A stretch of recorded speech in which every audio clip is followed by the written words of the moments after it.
La geografía fue determinante en la evolución de la historia griega. En comparación con Mesopotamia y Egipto, Grecia ocupaba un área muy pequeña, equiparable al estado de Luisiana, en Estados Unidos.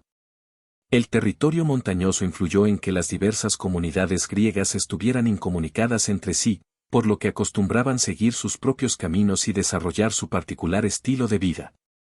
Después de un tiempo estos grupos se aferraron a su autonomía y estaban más que dispuestos a pelear entre sí para obtener ventaja. Sin duda, el reducido tamaño de estas comunidades griegas independientes estimuló la participación en los asuntos políticos y las expresiones culturales originales. Sin embargo, la rivalidad entre ellas también condujo a un permanente estado de guerra que devastó a la sociedad griega. El mar también influyó en su evolución. Grecia tenía una gran costa marítima, marcada por bahías y ensenadas que servían como puertos. Asimismo, los griegos habitaron una serie de islas hacia el occidente, el sur y, particularmente, el oriente de la Grecia continental. Por ello, no fue accidental que se convirtieran en navegantes y levaran anclas hacia el mar Egeo y el Mediterráneo. Al principio para entablar contacto con el mundo exterior y más tarde para establecer colonias que expandieran su civilización por la región mediterránea. La civilización más antigua de la región Egea surgió en la gran isla de Creta, al sureste de la Grecia continental, hacia el año 2800 a.C. Usaban metales, en particular el bronce para construir armas. Se trata de la civilización minoica, nombrada así por el arqueólogo británico, Arthur Evans, en honor a Minos, el legendario rey de Creta. Por su lenguaje y religión, los minoicos no eran griegos, aunque presentaban influencias de los pueblos de dicho continente. Los descubrimientos arqueológicos revelan una cultura rica y próspera que tenía a Cnosos como probable centro de un imperio marino de gran alcance y, quizá, en gran medida comercial. Se sabe que la gente de la Creta minoica estaba acostumbrada a viajar por mar y que tuvieron contacto con la avanzada civilización de Egipto. Se han encontrado productos egipcios en Creta y productos cretenses en Egipto. Los cretenses minoicos también establecieron contacto y ejercieron influencia sobre los habitantes de habla griega del continente. Los minoicos parecen haber dado siempre un papel predominante a las diosas, por lo que a veces se ha descrito su religión como matriarcal.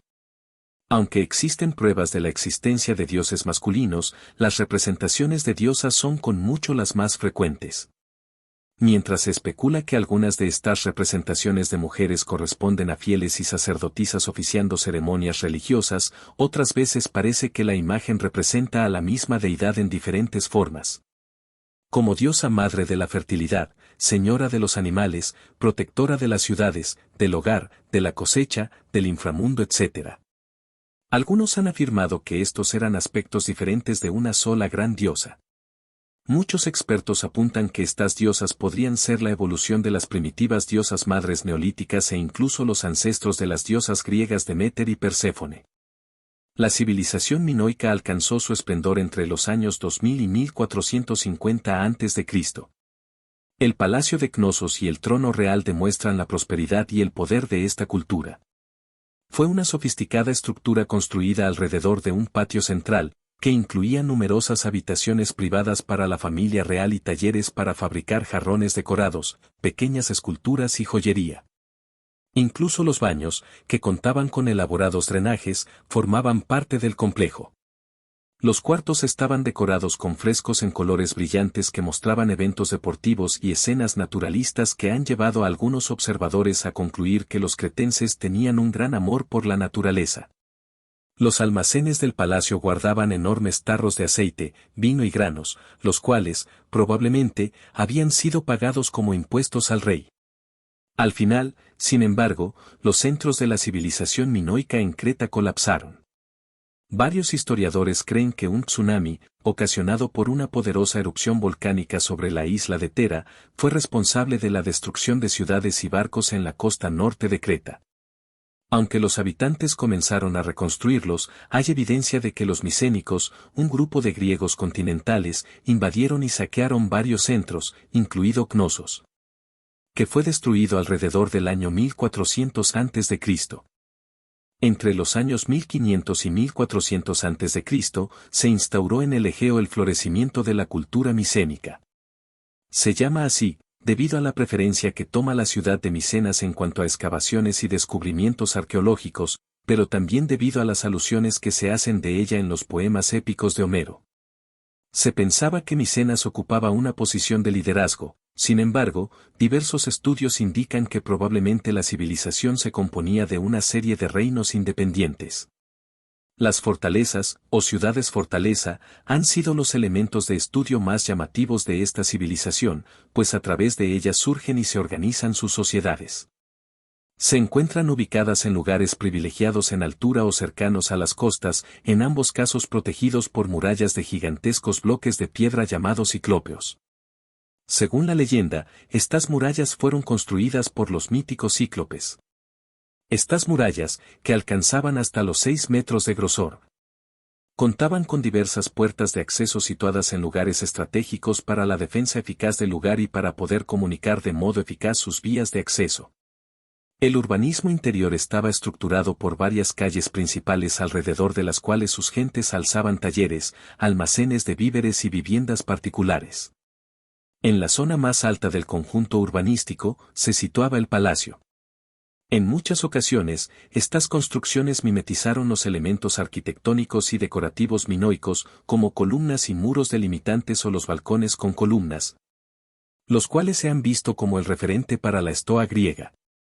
El rey micénico llevaba el título de Guanax. Los que seguían al rey en grado de importancia eran los comandantes del ejército, los sacerdotes y los burócratas que mantenían buen comportamiento. El grupo de ciudadanos libres estaba formado por campesinos, soldados y artesanos, y en el peldaño más bajo de la escala social estaban los siervos y los esclavos. Los micénicos eran, por encima de todo, pueblos guerreros que se enorgullecían de sus actos heroicos en batalla. La evidencia arqueológica también indica que sus monarquías desarrollaron una amplia red comercial. Se ha encontrado cerámica micénica por toda la cuenca mediterránea, en Siria y Egipto al este, y al oeste en Sicilia y el sur de Italia.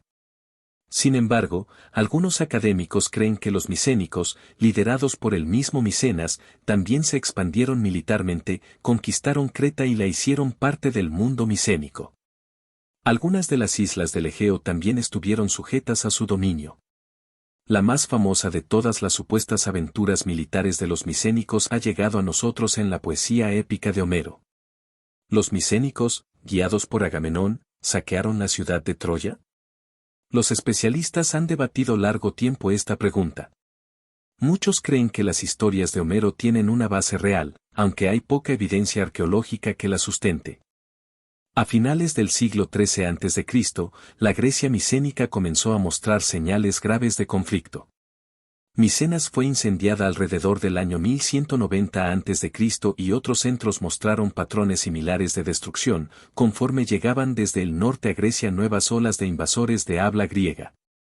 Hacia el año 1100 a.C., esta cultura llegaba a su fin y el mundo griego entraba a un nuevo periodo de considerable inseguridad.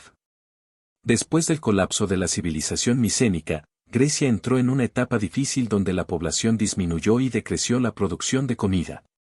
Debido a las penosas condiciones y a la falta de conocimiento sobre el periodo, los historiadores se refieren a esta como la Edad Oscura. No es sino hasta el año 850 a.C., cuando se recuperó la agricultura y, al mismo tiempo, nuevos desarrollos formaron la base de una Grecia renacida. Durante la Edad Oscura, un gran número de griegos dejó la Grecia continental y emigró hacia el mar Egeo a diversas islas y en especial hacia la costa suroeste de Asia Menor, una franja territorial llamada Jonia. Con base en su dialecto, los griegos que habitaban esa zona eran llamados jonios. Otros dos grupos importantes se asentaron en partes habitadas de Grecia. Los eolios, ubicados en el norte y centro del país, colonizaron la gran isla de Lesbos y el territorio adyacente a la costa noroeste de Asia Menor. Los dorios se establecieron en la Grecia suroccidental, especialmente en el Peloponeso, así como en algunas de las islas Egeas, incluyendo Rodas y Creta. También ocurrieron otros sucesos importantes durante esta época. Grecia presenció la reinstauración de algunas actividades económicas y comerciales además de la agricultura. El hierro reemplazó al bronce en la construcción de armas, haciéndolas asequibles para más gente, y las herramientas agrícolas de hierro ayudaron a incrementar la producción de comida. En algún momento del siglo VIII a.C. los griegos adoptaron el alfabeto fenicio para darse a sí mismos un nuevo sistema de escritura. Al reducir todas las palabras a una combinación de 24 letras, los griegos lograron que el aprendizaje de la lectura y la escritura fuera más sencillo. Por último, cerca del fin de la Edad Oscura, hizo su aparición la obra de Homero, quien es considerado uno de los mejores poetas de todos los tiempos. La Ilíada y la Odisea, los primeros grandes poemas épicos de la Grecia antigua, estaban basados en historias que fueron transmitidas de generación en generación. Por lo general se asume que a principios del siglo VIII a.C., Homero usó estas tradiciones orales para escribir la Ilíada, su poema épico sobre la guerra de Troya. Al igual que en toda gran obra literaria, la Ilíada abunda en lecciones universales. Por encima de todas está claro el mensaje, tal y como hizo la observación un comentarista, de que los seres humanos irán y vendrán como las generaciones de hojas en los bosques. Que el ser humano seguirá siendo débil y los dioses fuertes e incalculables, que la calidad de un hombre importa más que sus logros, que la violencia y la imprudencia seguirán llevando al desastre. Y que esto recaerá sobre los inocentes tanto como sobre los culpables. La Odisea, la segunda obra maestra de Homero, es un romance épico que narra los viajes de uno de los héroes griegos, Odiseo, después de la caída de Troya y de su definitivo regreso al lado de su esposa. Pero aquí también se presenta una visión más amplia, la prueba de la estatura heroica de Odiseo hasta que, mediante la paciencia y la astucia, prevalece. En el transcurso de esta prueba, el mensaje moral que subyace es que en mucho se aventaja obrar bien a obrar mal. Aunque la Ilíada y la Odisea en apariencia tratan sobre héroes de la era micénica del siglo XIII a.C., algunos académicos creen que en realidad describen las condiciones sociales de la Edad Oscura. Desde el punto de vista homérico, Grecia era una sociedad basada en la agricultura y la aristocracia guerrera terrateniente controlaba gran parte de la riqueza y ejercía el poder. El mundo homérico refleja los valores de los héroes aristocráticos. Estas obras maestras les dieron un pasado ideal con un gran reparto de héroes y llegaron a usarse como textos modelo para la educación de los varones griegos. Como un ateniense dijo, mi padre estaba ansioso por verme convertido en un buen hombre y para llegar a ello me hizo memorizar toda la obra de Homero. Los valores que Homero enseñaba eran en esencia los valores aristocráticos de la valentía y el honor. Un héroe busca la excelencia, a la que los griegos llamaban arete. En el mundo aristocrático guerrero de Homero, el arete se ganaba en una batalla o en una competencia.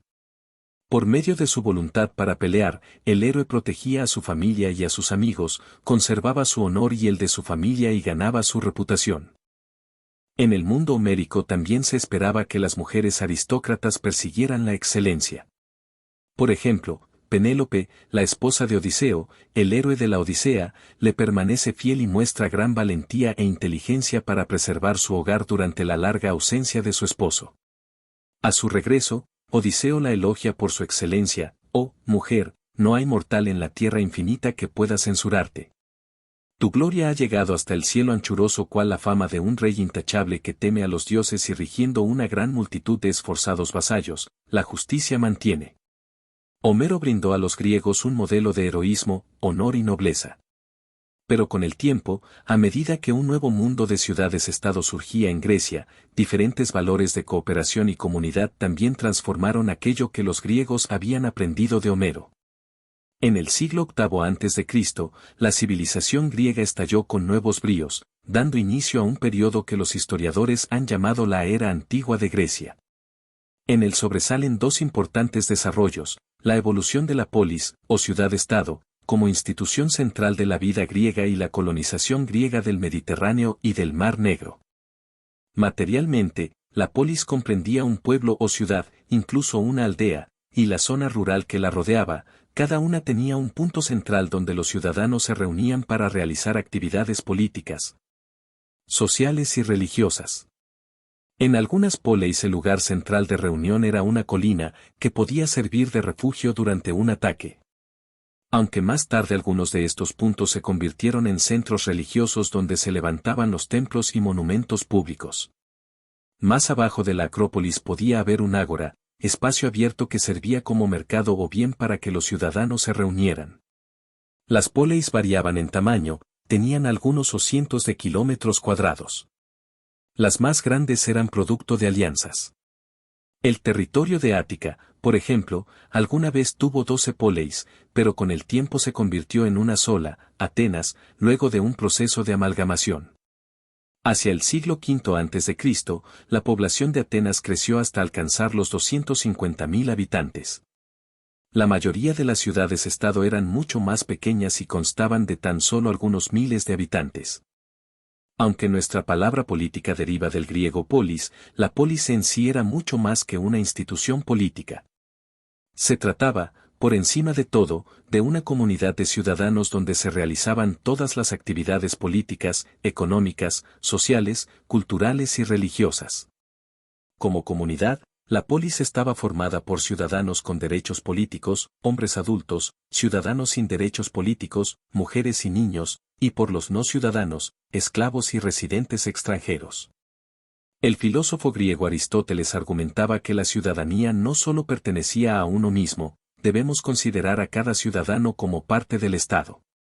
La unidad entre los habitantes era importante y a menudo significaba que los estados desempeñarían un papel activo en la dirección de los caminos de la vida. Sin embargo, la lealtad que tenían los ciudadanos a su polis también tenía un aspecto negativo, había desconfianza entre éstas y la división de Grecia en unidades soberanas ferozmente patrióticas la llevó a la ruina. Grecia no era un país unido, sino una ubicación geográfica. La unidad cultural de los griegos no tenía mucha importancia política. Conforme la ciudad-estado se desarrolló, también lo hizo un nuevo sistema militar. En tiempos antiguos, las guerras en Grecia eran peleadas por soldados de la caballería aristócrata, nobles a caballo. Estos aristócratas, que eran terratenientes, también dominaban la vida política de la polis. Pero a finales del siglo VIII a.C., apareció un nuevo orden militar que se basaba en los hoplitas, hombres de infantería fuertemente armados que usaban yelmos, petos y espinilleras de bronce o de piel. Cada uno llevaba un escudo redondo, una espada corta y una enorme lanza de casi 3 metros de largo.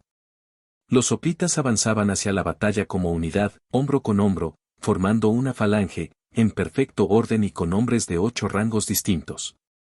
Mientras los hoplitas conservaran su orden, no fueran flanqueados y no rompieran filas, aseguraban la victoria, o por lo menos no sufrían daño. La falange se dirigía con facilidad, a no ser que rompiera el orden, su seguridad dependía de la solidaridad y disciplina de sus miembros. Como señaló un poeta, un buen hoplita era un hombre de baja estatura, parado firmemente sobre sus piernas, de corazón valiente y que no sería arrancado del lugar en donde se plantaba. La fuerza hoplita, que probablemente se desarrolló en el Peloponeso, tuvo repercusiones políticas y militares. La caballería aristocrática se hizo obsoleta. Debido a que cada hoplita aportaba su propia armadura, los hombres que contaban con propiedades, tanto aristócratas como campesinos, crearon nuevas falanges. Aquellos que se convertían en hoplitas y peleaban por el Estado también podían retar el control de la aristocracia. Así, el desarrollo de los hoplitas y las falanges se convirtió en un factor importante para el surgimiento de la democracia en Grecia. La expansión griega en el extranjero representó otro importante progreso en la época arcaica. Entre los años 750 y 550 a.C., un gran número de griegos dejó sus hogares para asentarse en tierras lejanas. La pobreza y la hambruna causadas por el creciente abismo entre ricos y pobres, la sobrepoblación y el desarrollo del comercio fueron factores que dieron lugar al establecimiento de las colonias.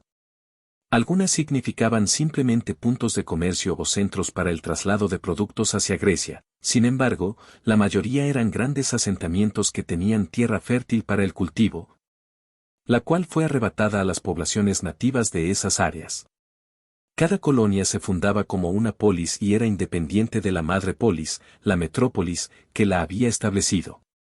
En el Mediterráneo occidental se establecieron nuevos asentamientos griegos sobre la costa del sur de Italia que incluían las ciudades de Tarentum, Tarento y Neápolis, Nápoles. Se formaron tantas comunidades griegas al sur de Italia que los romanos más tarde la llamaron Magna Graecia, Grecia Magna. Una importante ciudad se fundó en Siracusa, al este de Sicilia, por la ciudad-estado de Corinto, uno de los estados más activos de las colonias griegas. Algunos asentamientos griegos también se establecieron al sur de Francia, Masilia, la moderna Marsella, al este de España y al norte de África en el oeste de Egipto. Al norte, los griegos fundaron colonias en Tracia, donde encontraron buenas tierras para el cultivo de granos. Asimismo, se asentaron a lo largo de las costas del Mar Negro y aseguraron su acceso por medio de ciudades en el Esponto y Bósforo, sobre todo la ciudad de Bizancio, emplazamiento de la futura Constantinopla. En Egipto se estableció una estación de comercio dando así a los griegos la oportunidad de acceder a los productos y a la avanzada cultura de Oriente. La creación de estos asentamientos sobre un área tan extensa tuvo efectos importantes. En primer lugar, contribuyeron a la difusión de la cultura griega en la cuenca del Mediterráneo. Más adelante los romanos tuvieron sus primeros encuentros con los griegos a través de los poblados del sur de Italia. Incluso la colonización los ayudó a fomentar un gran sentido de identidad griega. Antes del siglo VIII a.C., las comunidades griegas estaban aisladas unas de otras. Una vez que los griegos de diferentes comunidades emigraron al extranjero y se encontraron con gente de diferentes costumbres y lenguajes, tomaron conciencia sobre sus propias similitudes lingüísticas y culturales. La colonización también condujo al aumento del comercio y la manufactura. Los griegos exportaban su cerámica, vino y aceite de olivo a esas regiones, a cambio recibían granos y metales del occidente, y pescado, trigo, metales, madera y esclavos de la región del Mar Negro. En diversas polis la expansión del comercio y la industria creó un nuevo grupo de hombres acaudalados, quienes sentían que las decisiones de la polis podían afectar sus negocios y deseaban nuevos privilegios políticos. Sin embargo, les fue imposible obtenerlos debido al poder de los aristócratas gobernantes. Este deseo de cambio pronto llevó a una crisis política en diversos estados griegos. Cuando la polis surgió como importante institución griega en el siglo VIII a.C., el poder de la monarquía decayó. Los reyes casi desaparecieron en la mayoría de los estados griegos y otros solo sobrevivieron como figuras ceremoniales que tenían poco o ningún poder. En cambio, el poder político pasó a manos de los aristócratas locales. Sin embargo, las divisiones crecientes entre ricos y pobres y las aspiraciones de los nuevos grupos comerciales e industriales de las polis griegas abrieron la puerta al surgimiento de los tiranos en los siglos VII y VI. Antes de Cristo. No necesariamente eran opresivos o perversos como nuestra actual connotación de tirano lo indica. Más bien eran gobernantes que tomaban el poder por la fuerza y no se sometían a la ley. El apoyo a los tiranos provenía de los nuevos ricos que habían hecho su fortuna en el comercio y la industria, así como de los campesinos pobres que estaban en deuda con los aristócratas terratenientes. Ambos grupos se oponían al poder político de las oligarquías aristocráticas. Los tiranos por lo general alcanzaban el poder mediante un golpe de Estado y lo mantenían con el apoyo de soldados mercenarios. Una vez en el poder construían nuevos mercados, templos y muros que, a su vez, creaban nuevos empleos, al tiempo que glorificaban la ciudad, aumentando así su popularidad.